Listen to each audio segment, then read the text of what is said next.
Vamos trabalhar hoje com nossa profissão de fé, com a profissão de fé que envolve os principais tópicos, os principais apontamentos da nossa teologia, da teologia batista independente.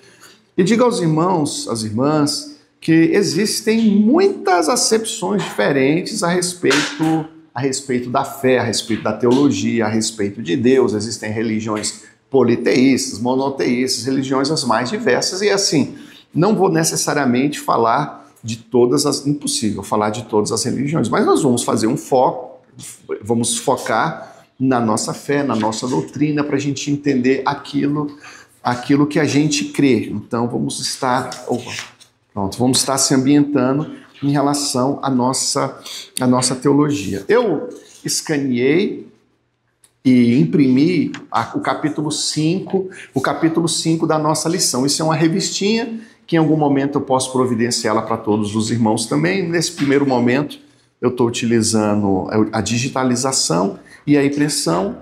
Esse material foi produzido pelo pastor Eliezer, que é pastor presidente da nossa Convenção Batista Independente.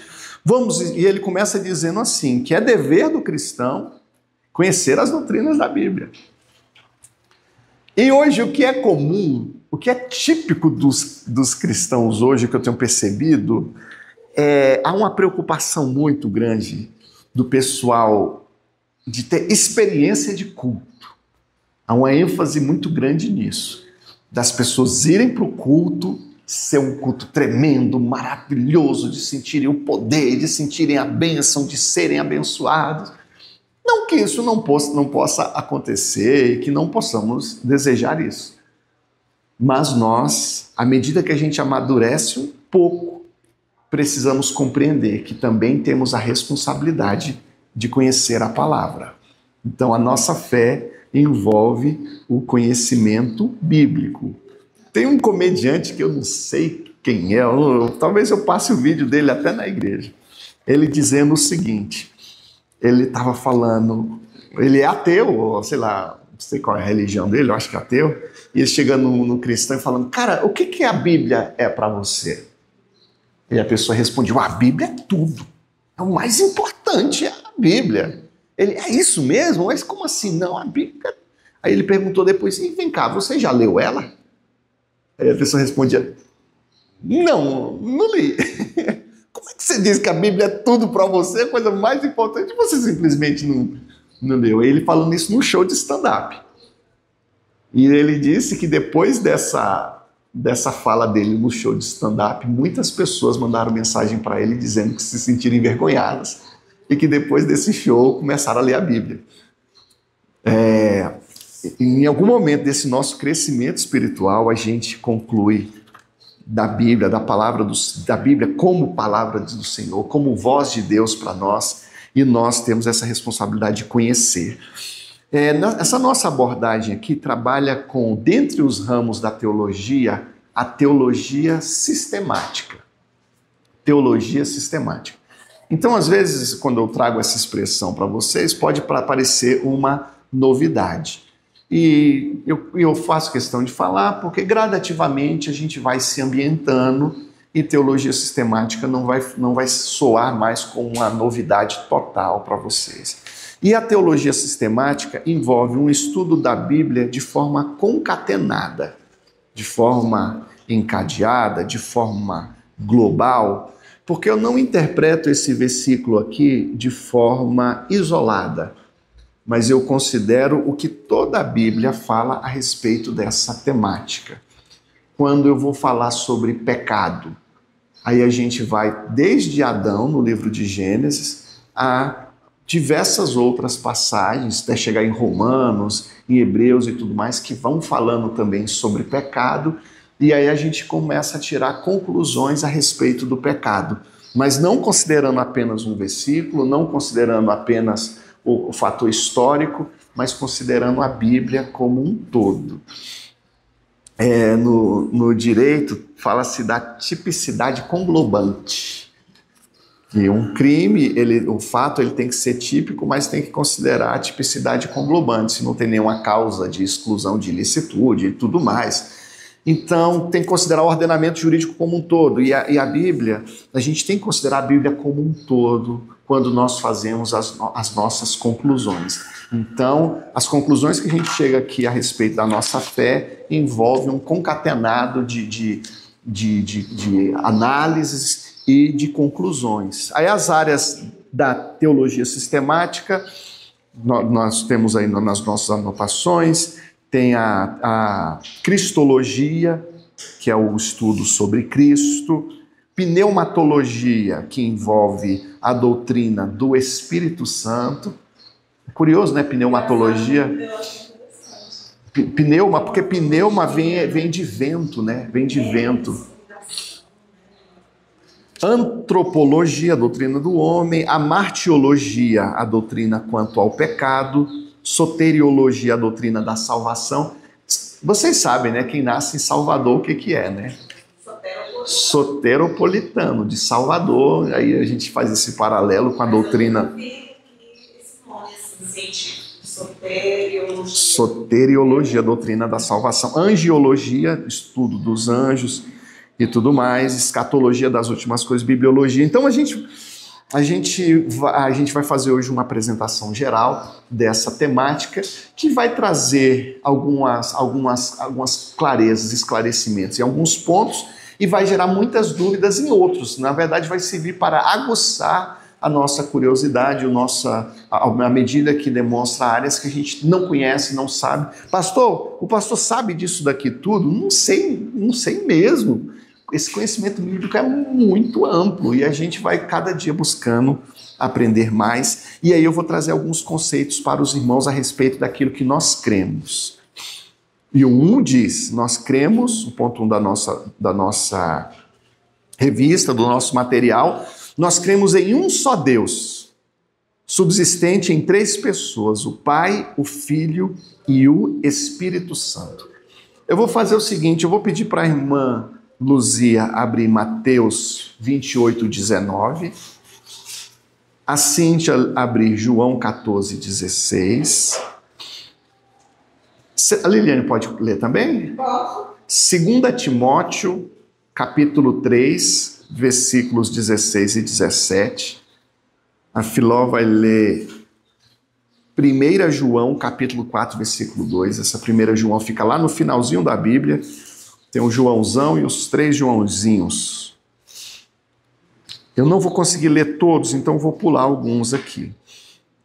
Pedir para o Christian ler Romanos 3, 23. Pode ser, irmão Christian? Inicialmente falando desse estudo sobre Deus, da teologia ampla.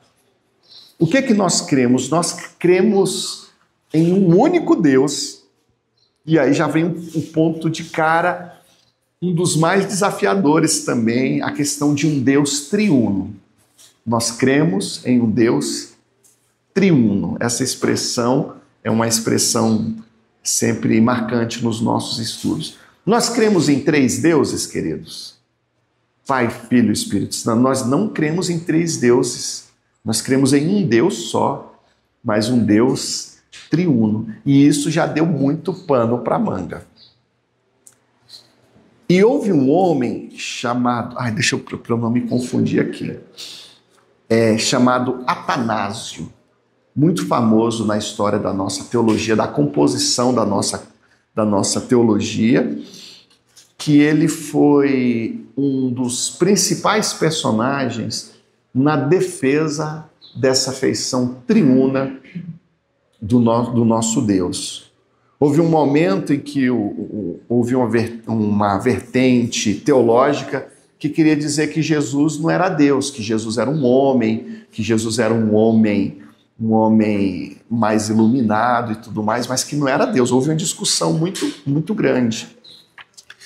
E no concílio de Nicéia, em 300 e pouquinho, que eu não sei me lembrar, não consigo lembrar de cabeça o ano, bateu-se o martelo com a defesa de Atanásio, essa definição teológica época católica e que é a nossa teologia até hoje, de que não, que Jesus é Deus. Jesus, ele foi totalmente homem e totalmente Deus. Isso parece sim ser simples, queridos, mas isso já rendeu demais. E por que nós precisamos fazer essa definição? Porque isso nos distingue muito de muitas religiões. Sem querer falar de outras religiões aqui, mas necessariamente tendo que falar, você vai ver a figura das testemunhas de Jeová que não qualificam Jesus como Deus. Que para eles Jesus não é Deus. Deus, só Jeová, é só o Pai, e outras religiões assim também, como os Mormons. Os Mormons até dizem que Jesus é Deus, mas é Deus num patamar inferior, num patamar mais baixo. E é muito importante que nós tenhamos essa convicção de que Jesus é Deus. Jesus é Deus, onipotente, onipresente, onisciente, com todas as características que só um Deus pode ter. Que Jesus é criador sem nunca ter sido criatura. Filó? Eu acho interessante esses dias, pastor, porque eu sou, nesse sentido aí de a gente reconhecer realmente e saber que Jesus é Deus, saber realmente o que a Bíblia diz. E um depoimento já tinha visto alguns depoimentos de uma missionária chamada, não vou lembrar, mas ela é de origem africana, uma negra. Inclusive tem vários vídeos dela, que é careca. Eu também não estou lembrando o nome dela. Já vi alguns testemunhos dela falando que antes ela era do candomblé. E aí, certo dia, eu vi outro vídeo também falando da macumba, que também é religião, né? Eu nem sabia, achei que era uma religião também, porque eles falam, eu nunca imaginei que eles falassem de Jesus, mas eles denominam Jesus como, dessa forma que você está falando, não é Deus. Eles já acreditam, não acreditam na Bíblia, mas acreditam que Jesus viveu, mas ele foi um ser diferente. Algo assim, como isso, mas eles acreditam. E eu acho que está aí a importância da gente saber, para que na hora que alguém vier perguntar para a gente realmente saber explicar e fundamentar na Bíblia a nossa fé, o que a gente crê e tal.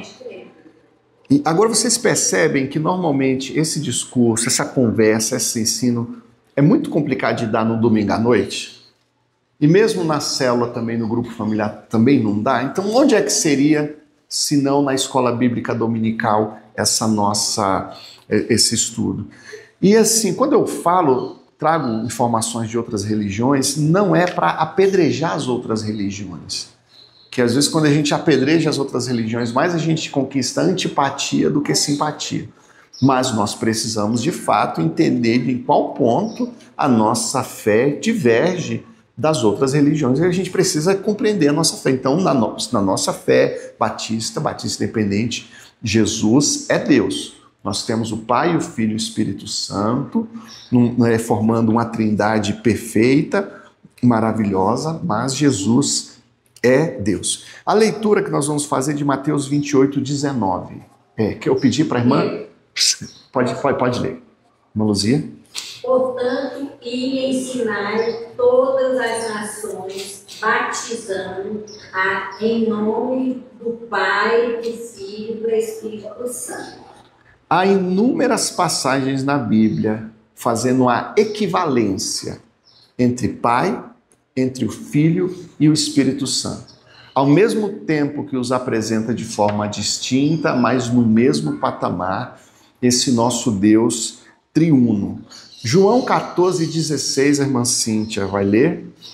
E eu pedirei ao Pai, e Ele lhes dará outro conselheiro para estar com vocês para sempre. Nesse versículo, a gente vê Jesus falando sobre ao Pai, falando sobre sua oração ao Pai, vai pedir ao Pai o outro conselheiro, o Espírito Santo.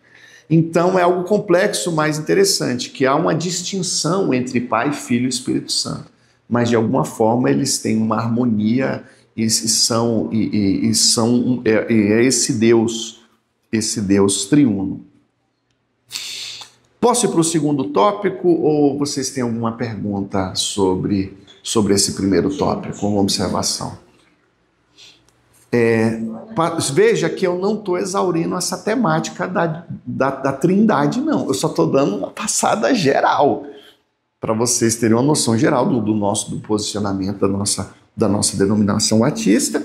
E a gente vai para os próximos. Todo esse tópico demandaria uma aula, eu poderia falar uma aula apenas só sobre o Pai, só sobre o Filho, só sobre o Espírito Santo, ou só sobre a Trindade, ou só sobre o Concílio de Nicéia, ou só sobre Atanásio também, que é uma figura, foi importante, muitas vezes ela é ignorada. A gente crê na inspiração verbal da Bíblia Sagrada, única regra infalível de fé normativa para a vida e o caráter cristão. Vou pedir a leitura de 2 Timóteo 3, 16 e 17. Toda a Escritura é inspirada por Deus. É útil para o ensino, para a repreensão, para a correção e para a instrução na justiça, para que o homem de Deus seja apto e plenamente preparado para toda boa obra. Nós cremos em toda essa Escritura, toda a Bíblia, como inspirada por Deus. Foi escrita por homens? Foi. Mas homens guiados pelo Espírito Santo. Em cada letra, em cada pingo de... Se tem um pingo... Não tem pingo do i, porque na época que o hebraico no hebraico bíblico não havia acento, o Dagesh Lane que eles chamam, tudo mais, não existia, foi acrescentado depois. Mas a gente crê em cada letra da Bíblia como divinamente inspirado. Deus não inspirou o homem apenas na mensagem geral, no sentido do texto. Ele tanto inspirou quanto ao sentido do texto, como inspirou e dirigiu em relação à exata palavra, letra que o escritor de cada texto deveria escrever. E esse é um ponto que distingue nossa igreja de muitas outras. Porque a gente entende a Bíblia como o único livro, essa expressão é uma expressão que a gente tem que saber, única regra de fé e prática. A Bíblia como o livro principal e fundamental. É como se fosse a Constituição Federal, a norma mais importante da nação. E a Bíblia é a nossa norma mais importante. Nós cremos que a Bíblia é a palavra de Deus. Aí, a Bíblia é um livro que ao longo de 2000 anos, o Novo Testamento, desde antes, ela é apedrejada, as pessoas tentam refutá-la, tentam desacreditá-la, mas diz que o martelo vai embora e a bigorna continua firme. Então, por mais que a Bíblia seja apedrejada e tudo mais, ela continua firme, ela continua poderosa, ela continua produzindo frutos, ela continua tocando pessoas, continua transformando vidas. E aí você vai ver pessoas de uma teologia liberal dizendo o seguinte, que a Bíblia não é a palavra de Deus, mas ela contém a palavra de Deus. É um detalhezinho sutil, mas muito triste, que faz toda a diferença negativamente alguém entender que a Bíblia contém a palavra de Deus. Tá, se ela não é a palavra de Deus, ela contém, quem que vai dizer o que é a palavra de Deus e o que não é? É o intérprete? Então você acaba desacreditando a Bíblia como um todo. Então é característica da nossa fé batista, na nossa profissão de fé, nós crermos na Bíblia como palavra de Deus. Gênesis capítulo 1, Atos capítulo 7, Romanos 8, nós cremos na Bíblia como a palavra de Deus. É interessante o que você falou, né? Vamos ver quem é o Deus que interpreta a Bíblia, porque segundo o Espiritismo, né, tem uma pessoa que interpretou todo o Evangelho, né? E assim, é o Evangelho segundo essa pessoa, né? E tem milhares de seguidores, né? Milhões, né? Nessa interpretação, milhões no mundo inteiro, né? Acreditando nessa interpretação, né? Que foi retirada da palavra de Deus. Então, essa como é que o indivíduo é, né? Ardiz e sutil, né? Ligando com as falsas verdades, as meias verdades, né? A gente extremamente está estudando principalmente esse fundamento aqui precioso. O que o diabo faz? Ele tenta desacreditar a Bíblia. E ele tem diversas estratégias. Outra estratégia é tentar equiparar outros livros à Bíblia. É o que acontece, por exemplo, com o livro de Mórmon, dos Mormons. Eles pegaram o livro de Mórmon e equipararam a Bíblia e dizem, não, o livro de Mórmon também é a palavra de Deus, tanto quanto a Bíblia. E aí a gente crê na Bíblia como única norma de fé e prática. Pastor, significa que a gente não pode ler o livro da Joyce Meyer? Não pode ler? Não, você pode ler todos os outros livros. Mas os demais livros não estão no mesmo patamar. E não podemos dizer desses outros livros que eles são divinamente inspirados. Aí as pessoas querem equiparar, por exemplo, os escritos de Ellen White, os adventistas do sétimo dia, a um patamar, se não igual, muito próximo ao da Bíblia. E nesse ponto, nesse crédito que eles dão a Ellen White, eles se distinguem muito da nossa fé batista. Por exemplo, quando eles, na própria profissão de fé do batismo deles, tem sido comum eles exigirem do membro que ele declare que acredita nos escritos da Ellen White, na profissão de fé do batismo. Então, a gente vê um equívoco e heresia, típico de seitas também, trazer outros livros, outros apontamentos ao patamar da Bíblia. De fés protestantes. Distinguindo especificamente, por exemplo, nesse ponto, em parte da Igreja Católica. A Bíblia Católica, e eu poderia pregar com a Bíblia Católica aqui, sem problema nenhum, à exceção de alguns livros a mais que tem na Igreja Católica. E eu poderia, em algum momento, explicar por que nós não temos esses livros na nossa Bíblia. Mas nos livros que são comuns, eu prego com a Bíblia Católica sem problema nenhum. É a mesma Bíblia. Não, eu não tenho. É porque às vezes, dependendo da tradução mais antiga, né, mais pelo português do que por questão teológica propriamente. Mas há uma distinção quando a Igreja Católica eleva a tradição católica ao mesmo patamar da Bíblia. Aí, nesse ponto a gente diverge. Que a tradição católica, como uma construção dos ensinos, das normas católicas, equiparada ao mesmo patamar. Diz assim, é até superior, né?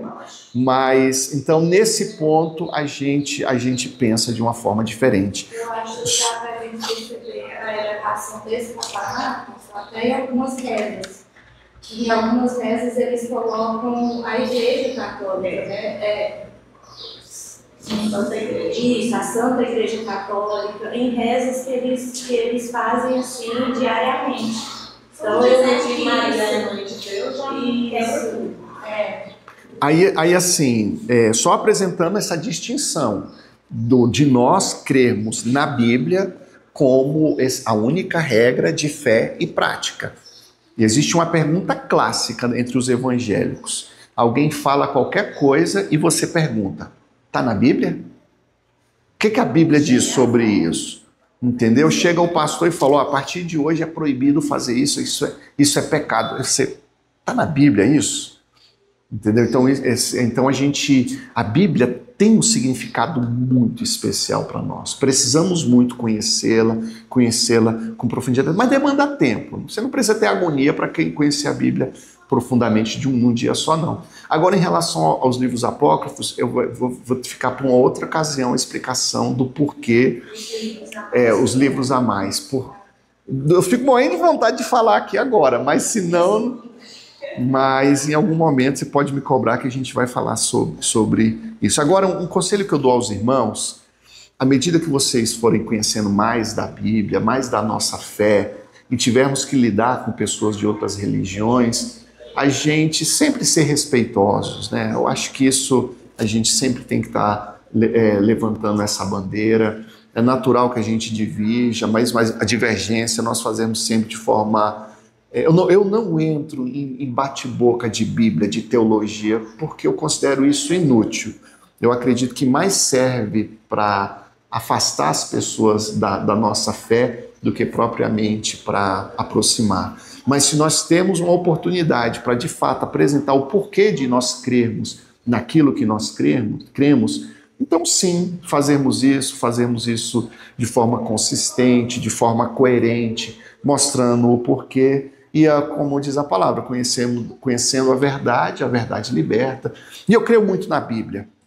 E quando eu apresento a Bíblia como palavra de Deus, eu acho legal o exemplo do fósforo. Eu não me lembro se na tabela periódica é a letra P. Eu acho que é a letra P do fósforo. Imagina o fósforo numa caixinha que está vendendo não palito de fósforo, mas o elemento químico fósforo. Você tem a caixinha, o vendedor diz que é fósforo, está escrito a letra P de fósforo na caixinha, você cheira, tem cheiro de fósforo e você taca fogo e ele incendeia. Isso é a palavra de Deus. Na Bíblia está escrito que é a palavra de Deus. Ao longo da história está dizendo que é a palavra de Deus. Ao longo ela mesma testifica dela como a palavra de Deus. Os escritos históricos, os manuscritos do Mar Morto, os manuscritos de milhares de anos, vêm confirmando esse valor histórico, a aceitação dela por toda a humanidade, nos mais diversos etnias, todo um conjunto que corrobora isso, e o fato de hoje, em 2025, nós manusearmos ela, meditarmos nela, e ela continuar sendo poderosa para nos abençoar. É todo um conjunto que mostra que ela é a palavra, que comprova que ela é a palavra de Deus. Nós cremos aí no ponto 3, no nascimento virginal de Jesus.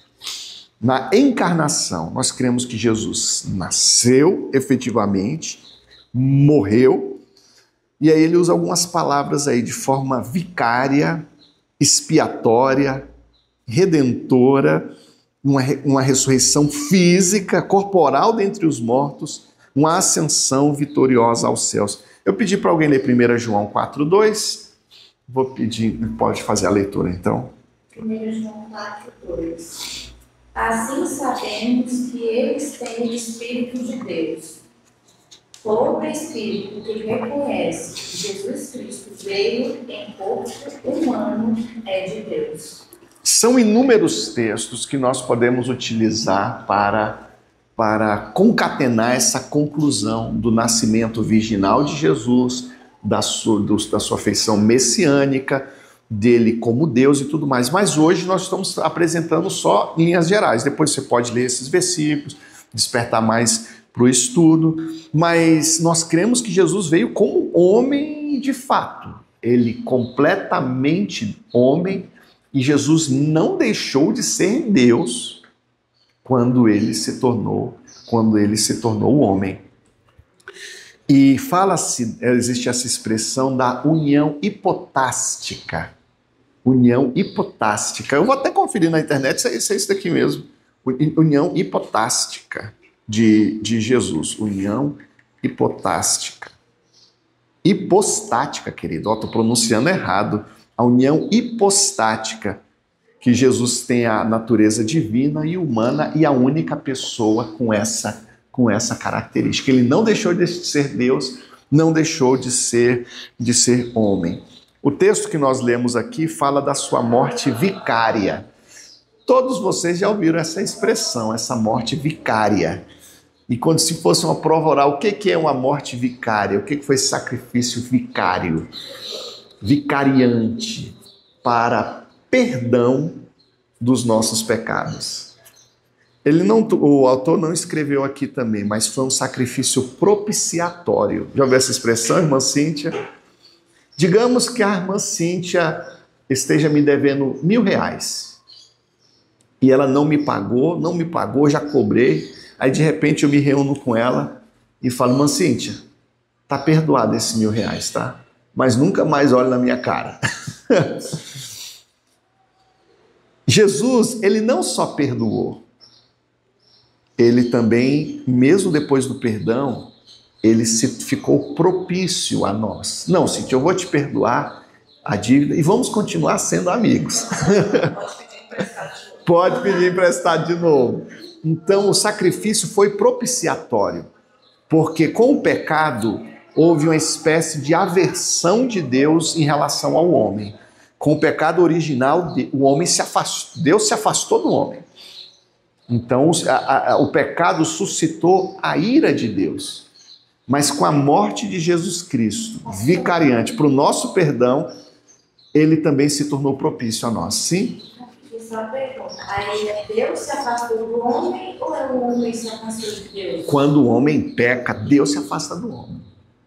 O homem se afastou de Deus quando opta pelo pecado. De uma certa forma, ele se aproximando do pecado é um caminho de distanciamento de Deus. Mas, de fato, Deus se afastou. O pecado fez essa separação. Deus não queria se separar, mas o pecado resultou nessa separação, de fato. Quando Deus procura Adão e fala: Adão, você pecou, você comeu do fruto, era para Adão ter dito o quê? Senhor, eu comi, me perdoa. Nós estaremos no jardim até hoje, no meu ponto de vista. Mas ele jogou responsabilidade para a mulher, se esquivou, fugiu, jogou responsabilidade para o próprio Deus, né? A mulher que tu me deste, então a culpa é tua, tu que me deu a mulher. Mas são conceitos dependendo do ponto de vista, né? Porque... E foi uma separação necessária, assim, por causa do pecado. O pecado gerou essa consequência. Deus não queria esse distanciamento, mas houve, de fato, esse distanciamento. Como esteve em Deus também a iniciativa da aproximação quando envia Jesus Cristo para morrer pelos nossos pecados. Um sacrifício vicariante, um sacrifício expiatório e esse sacrifício redentor, porque não só resultou no perdão, mas também na nossa redenção, na salvação da nossa alma. A próxima leitura, ainda não, segura. Nós cremos no versículo, no ponto 4, na pecaminosidade do homem, que o destituiu da glória de Deus, e que somente o arrependimento e a fé no sacrifício de Jesus é quem podem restaurar o homem a Deus. Então aqui já fala um pouquinho, nesse ponto 4, da amartiologia, da doutrina do pecado, e que o pecado do homem o destituiu da glória de Deus. O homem foi feito à imagem e semelhança de Deus. Só que o pecado fez o quê? Ele arranhou essa imagem e semelhança. Ele deturpou de alguma maneira essa imagem e semelhança. Aí vai ter teólogo que vai dizer que hoje nós não temos imagem e semelhança nenhuma com Deus. E tem outros que vão dizer que nós ainda temos. Parcial. Arranhada, modificada de alguma maneira. É o que eu acredito. Mesmo hoje, ainda há algo da impressão digital do Senhor no barro, em nós, do que Ele fez, mas de fato deturpada por causa do pecado. E esses conceitos de pecado, esses estudos da martiologia do pecado, ele é amplo, nós vamos trabalhar melhor futuramente, mas alguns conceitos gerais, como Romanos 3:23, pode ler, Christian? Pois todos pecaram e carecem da glória de Deus. Todos pecaram. Adão pecou e depois disso todos nós também pecamos. Existe uma característica triste, muito triste do HIV, que é normalmente quando o pai e a mãe têm um HIV, o filho também nasce com o vírus, né? Eu não tenho um conhecimento profundo ali não, mas meu conhecimento raso me faz pensar nisso, para fazer uma comparação com o pecado. No sentido de que os filhos nascem também com esse pecado desde Adão. E criança, queridos, você não precisa ensinar ela a mentir não, sabia? É uma coisa que ela faz naturalmente, Criança é o seguinte, ela tem 50 brinquedos espalhados pela casa. Ela não brinca com nenhum brinquedo, ela só brinca com o celular. Aí você chega e diz, meu filho, eu vou pegar esse brinquedo aqui para dar para uma criança carente. Na hora que você pega o menorzinho, eu já vi isso acontecendo com o Edward. Ele, não papai, mas esse é o meu preferido. Esse é o meu favorito. Então, do egoísmo, eu poderia falar e quando à medida que vai crescendo, vai se tornando ainda mais perceptível e tudo mais. Todos pecaram, não há nenhum de nós que não tenhamos pecado. Aí nisso nós divergimos um pouco da Igreja Católica, por exemplo, quanto a Maria, que eles entendem que ela não pecou, que ela não cometeu pecado. E até usando um argumento relativamente simples, eles dizem que não poderia uma pessoa com pecado gerar alguém sem pecado, que era Jesus. Num primeiro momento até parece consistente essa argumentação. Aí a gente desenvolve o pensamento que nessa lógica, a avó de Jesus, a mãe de Maria, também não poderia ter pecado. Porque como é que a mãe de Maria poderia dar à luz a uma pessoa sem pecado se ela tivesse pecado? Então a mãe de Maria também seria, os avós de Maria, mãe e pai de Maria também deveriam ser sem pecado, e a avó, bisavó, tataravó, até chegar em Adão e Eva. Então meio mundo de gente também não teria pecado. Então a gente não vê um argumento que se subsiste à luz da Bíblia. E existe uma outra feição interessante também, que é a seguinte: algumas pessoas não se acham pecadores. É muito comum as pessoas dizendo assim: não, pastor, eu não mato, eu não roubo, eu não fumo, eu não quero o que é de ninguém, eu só quero o que é meu, eu trabalho honestamente, eu não sou pecador. E uma pessoa que não se compreende pecadora, não se vê pecadora, normalmente não busca também um Salvador. E por incrível que pareça, quando nós temos uma experiência genuína com Cristo, uma das consequências é a percepção de que nós somos pecadores. E a Filó pode me perguntar: pastor Jair, o pastor tem muitos anos de pastorado. Quando o pastor está mais perto de Deus, o pastor se acha mais santo? E se eu te disser que a conclusão é justamente o contrário? De uma certa forma eu me senti mais pecador e mais perceber que minhas obras, como a Bíblia fala, não passam de trapos de imundícia, que se a gente é salvo é porque temos um Salvador, não é por mérito nosso. Então, a nossa fé envolve compreendermos que todos pecaram e destituídos estamos da glória de Deus. Eu vou pedir para você que já está aberto, abrir um texto pertinho, que é Romanos 6, 23. Você fazer a leitura. Romanos capítulo 6, 23 não, 6, 33. 33.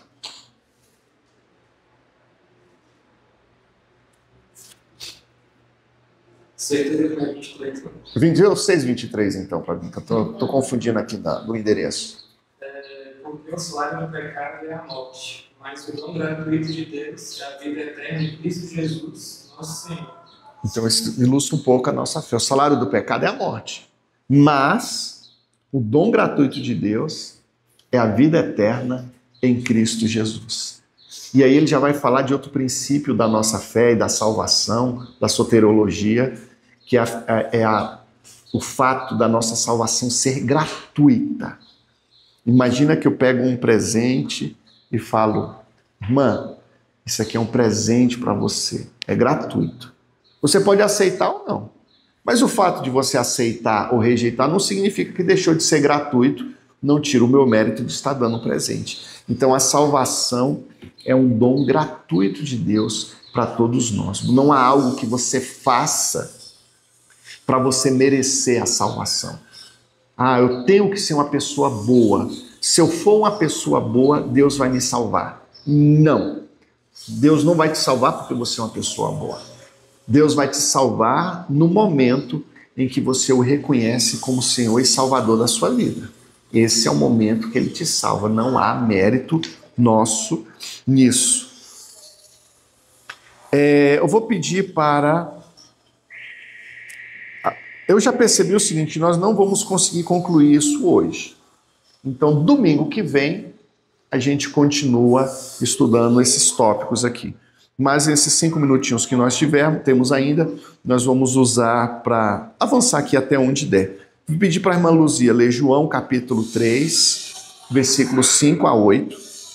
Irmã Luzia, se a gente vai terminar domingo que vem, a irmã vai ter que continuar aqui domingo que vem de novo.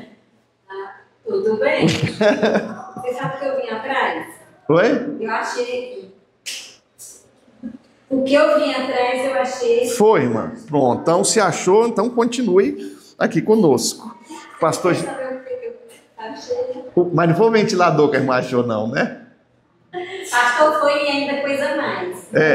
Então, se for melhor, pode falar então. Bom que vai animar a nossa classe. É melhor, né? Que eu estou aprendendo aqui mais.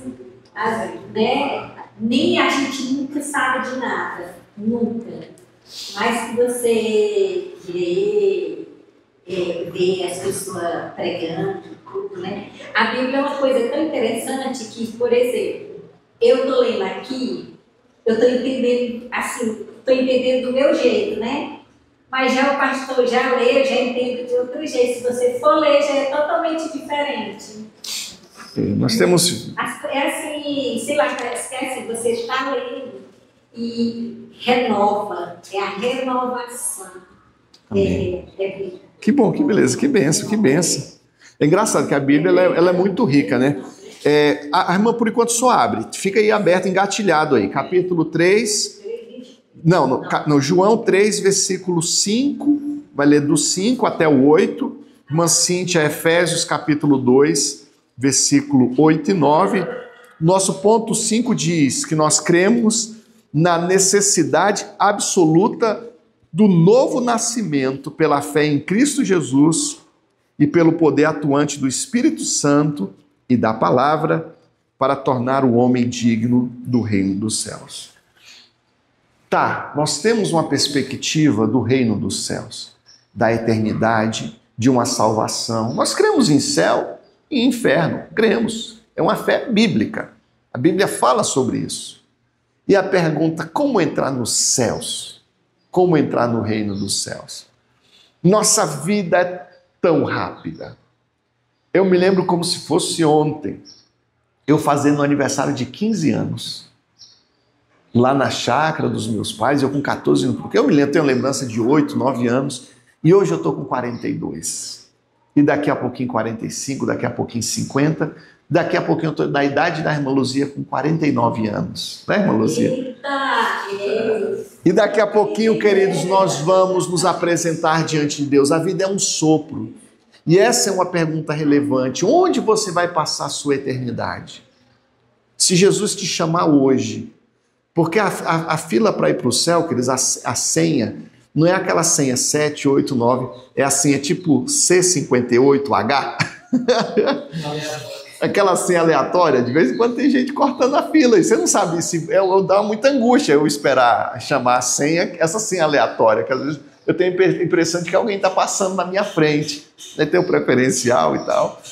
Então, e se a nossa senha foi chamada hoje? Eu estava conversando com um colega anteontem, de um colega de 42 anos, um pastor, lá no Congresso de Missões, Congresso Brasileiro de Missões, organizador do Congresso, não morreu um dia antes do Congresso começar? De ataque cardíaco fulminante? Ele se preparou, então, nós precisamos... Existe uma pergunta que me faziam... Eu estudava nessa sala aqui, ó, nessa sala, com essa cerâmica, quando eu tinha 10 anos de idade, na Escola Bíblica Dominical, sentado bem ali. E a professora fazia a seguinte pergunta: você tem certeza da sua salvação? Se você morreu hoje, você tem certeza que você vai para o céu? E a nossa fé envolve uma salvação como? Pela fé em Cristo Jesus.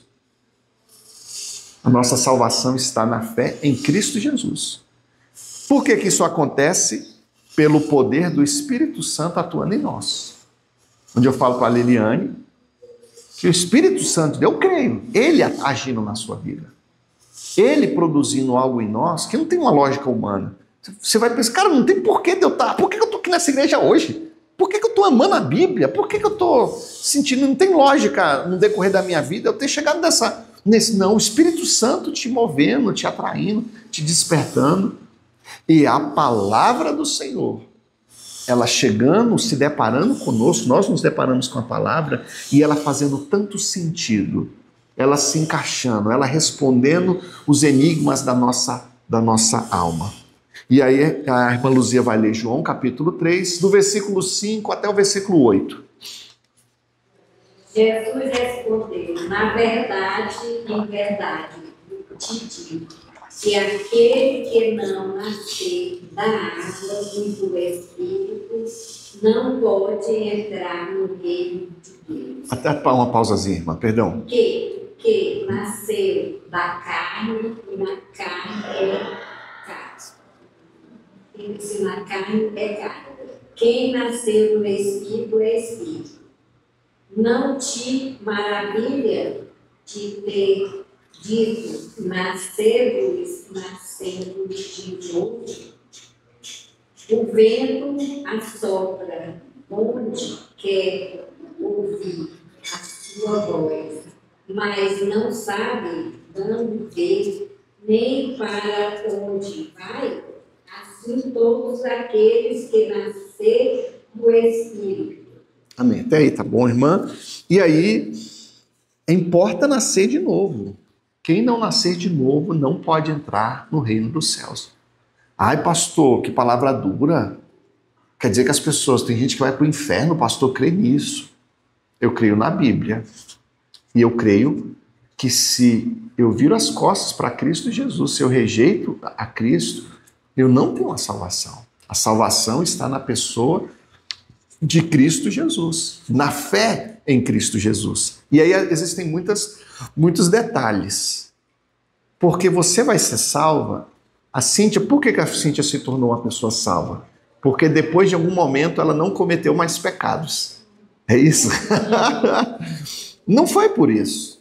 Ela foi salva porque ela teve um Salvador. Porque ela creu em Cristo Jesus. Porque vai ter momento que você vai tropeçar no pecado e vai cair, vai se esborrachar e vai levantar tonto. E você vai dizer, meu Deus, eu estou salvo ainda. Porque eu não devia ter feito isso, eu não devia ter. Mas, e aí eu finalizo então a lição com se bem que eu não pedi para a irmã Cíntia ler. Eu vou pedir para a irmã Cíntia ler e depois eu vou contar a história da ovelha e do porco. Não deixa eu esquecer, não. Efésios 2, versículo 5. 8 e 9. Só 8 e 9? 8 e 9, só 8 e 9. Pois vocês são salvos pela graça por meio da fé. E isso não vem de vocês, é dom de Deus. Não por obras, para que ninguém se glorie. Esse é um versículo muito importante, fala dessa salvação. Dom, a palavra dom significa presente. É um presente que você recebeu de Deus, não por obras. Não é porque você fez muita coisa boa, agora você vai para o céu. Não é por esse caminho. As boas obras são uma consequência da nossa fé. Pelo fato da gente crer, vai ter um conjunto de comportamentos nossos que vai ser natural, uma vez que a gente crê, uma vez que o Espírito Santo hoje habita em nós. Mas para finalizar, eu vou falar da ovelha e do porco. Se você pega um porco e joga ele na lama, o que acontece com esse porco? Ele acha bom. Eu me lembro na minha Paraíba, não sei se quantos aqui foram de cidade do interior do Nordeste, aquele porcão bem grandão deitado no esgoto. Vocês já viram isso já? No esgoto, naquele lixo, deitado, e lá ele fica, os porquinhos, tudo. E não morre, né? Engraçado, né? E a ovelha, se você pega a ovelha e joga ela na lama, a bichinha vai se sentir mal. Ela vai se desvencilhar da lama para sair da lama. Então, quando você não tem o Espírito Santo de Deus, quando você não é salvo, o pecado não te incomoda. Você vive o pecado, mas quando você nasce de novo, tem a experiência do novo nascimento, você pode até pecar, mas o pecado não te compraz. Como ovelha que você é, você vai se sacudir, você vai fazer o possível para não ficar nesse esgoto, para não ficar nesse pecado. Então, você até pecou. E quando você pecar, que eu quero que isso não aconteça, mas se acontecer e você se sentir mal, até esse sentimento ruim é um indicativo do Espírito Santo na tua vida te movendo para você sair daquela lama, palavra diz, 7 vezes o justo cai, mas não permanece prostrado. Teoricamente, a palavra tinha que dizer, de 7 vezes o justo não cai nenhuma, porque ele é justo. Mas mesmo o justo ele cai. Mas a característica maior não é nem a dele não cair, é de que se ele cair, ele se levanta. Por que eu falo isso? Não é agorando pecado na vida de vocês, não. Mas é um dos desafios do crente, é lidar com o pecado depois que ele se converte. E alguns bugam a mente e até desistem da fé nesse sentido, por essa incompatibilidade. Eu não quero que nós sejamos coniventes com o pecado, mas compreendendo que mesmo salvos, o pecado, hora ou outra, recorre, e nós devemos, como cristãos que somos nascidos de novo, Senhor, eu sou ovelha, não aceita esse pecado, Senhor, me limpa. Quando a gente cai, não é para cair, a gente se machuca. Então o pecado traz consequências, mas a gente tem que, o cristão, aquele que nasceu de novo, ele tem uma nova postura em relação ao pecado.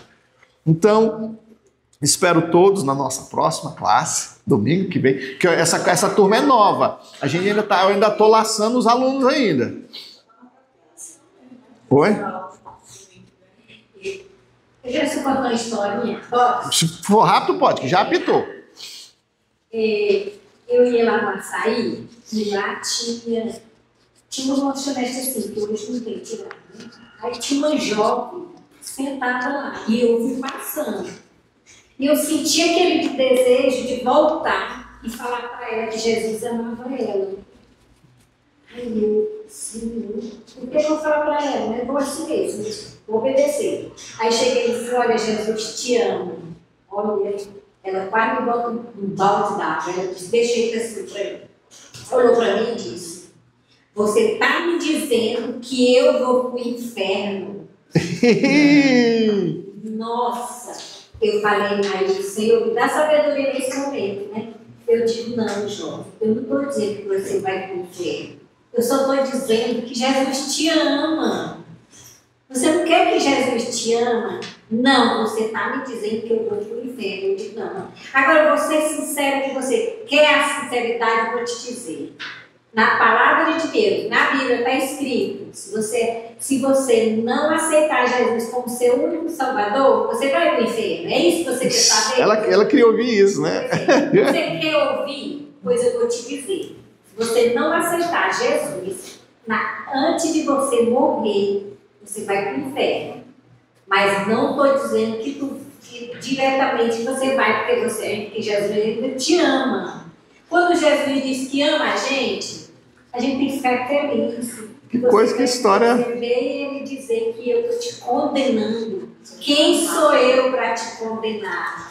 Mas fica pensando. Amém. Essa minha palavra. Se você aceitar Jesus, você vai para o céu, que ele te ama muito. Nós temos Mas olha, se eu tivesse uma sabedoria naquele momento, se o Espírito Santo tivesse me orientado, meu Deus, ela tinha me derrotado. Nós temos a teologia da soterologia da salvação e a feição da figura evangelística também, né? Que nós podemos falar outra ocasião também. Deixa eu fazer essa oração. Pai amado, obrigado por esta manhã em Tua presença, que cada um de nós, Senhor, a cada dia cresçamos no conhecimento da Tua palavra, para estarmos mais perto de Ti, para Te servirmos melhor, para ensinarmos as pessoas ao nosso redor também, Pai. E abençoa a nossa escola bíblica dominical, que continue sendo esse lugar, esse momento para crescimento espiritual de todos. Oramos em nome de Jesus. Amém.